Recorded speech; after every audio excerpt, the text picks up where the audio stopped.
The reason your company is stuck isn't because of your product. It's not because of your marketing, and it's not because of your funding. It's that you won't have the hard conversation. And every month that you put it off, it costs you more than the conversation ever would. So I run a global football agency across 5 different countries, and I've made plenty of mistakes building it. And honestly, almost every single problem that we've had in the last 3 years came from a conversation that I should have had earlier, and I didn't. I sat on it, I told myself I'd figured it out, and I hoped it would just resolve itself. It never does. So here are the 4 hard conversations that every founder is avoiding right now and what they're costing you. So you know the one. You hired someone 3, 6, 12 months ago. You had high hopes. They interviewed so well. They talked so well. You were so excited about them, and they're not delivering. And you know that they're not delivering. The team knows you're not delivering, and you do nothing. And I had this exact same situation last year. A senior position, smart person, great on the call, spoke so well in the interview, and couldn't execute. And 3 months in, I knew it. And the team also knew it. But I let it drag to 9 months because I didn't want to have the conversation. Because I felt responsible, and because I told everyone else that I was so excited about this person when they first joined Select Generation. And by the time we had a conversation, we'd lost momentum on a whole part of the business. And honestly, that person themselves was relieved because they knew it wasn't working either. They just needed someone to call it. So the lesson, and it's a hard one to sit with, is that when it's not working out with someone, the best thing just to do is have a conversation with them and let them know. Letting people sit in a role that they're failing at isn't gorgeous. It's not good for you as a business owner, and it's definitely not good for them with their confidence in the role that they're doing for a career, potentially for the rest of their life. It's not good to them, it's not good to you, and it's definitely not good to your company. So different shape,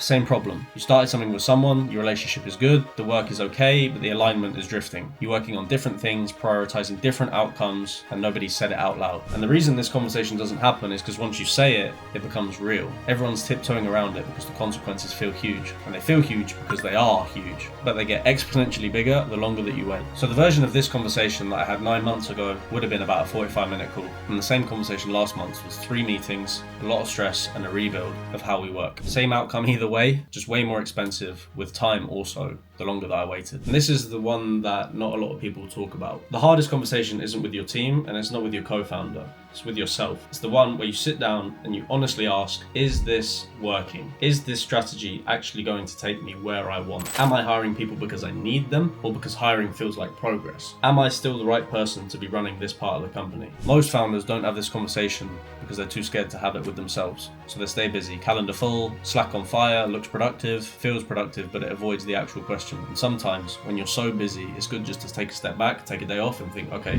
where am I going? What do I want to do? Is this working for me? Am I happy?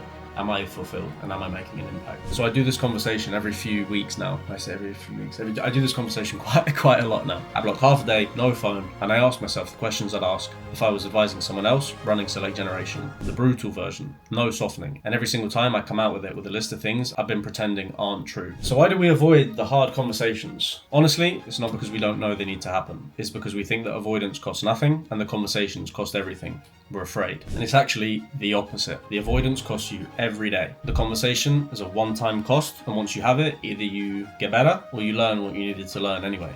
What are you losing from learning and from getting better? The founders that I respect the most aren't the ones who run the smoothest companies. They're the ones who can sit in discomfort and say the hard thing. The rest just delay it and call themselves diplomatic. So here's what I've learned about the mechanics. Don't ambush. Tell the person that you want to have the hard conversation and give them 24 hours to prepare. Most people perform better when they've had time to process and had time to think about what might come up and what they might say. And start with what you've observed, not what you've concluded. Here's what I've seen, I've seen that you're not performing. People will feel attacked, and let them respond. You need to understand their side of the story in case you've been assuming stuff that might not be true or that you haven't thought about from their perspective. And don't soften the message to make yourself feel better. Softening usually means that the other person walks out unclear about what you actually wanted. Much better to just be direct and get it over and done with. Be kind in your delivery and clear in your content. And if I was starting again, I'd have a rule. Any hard conversation I notice that I'm avoiding gets scheduled within 7 days, and it doesn't matter what it is. The cost of waiting is always much bigger than the cost of just saying it. Your company isn't getting better at avoidance. It's getting worse with you. The conversation that you've been avoiding for 3 months, go and have it this week and let me know what happens in the comments.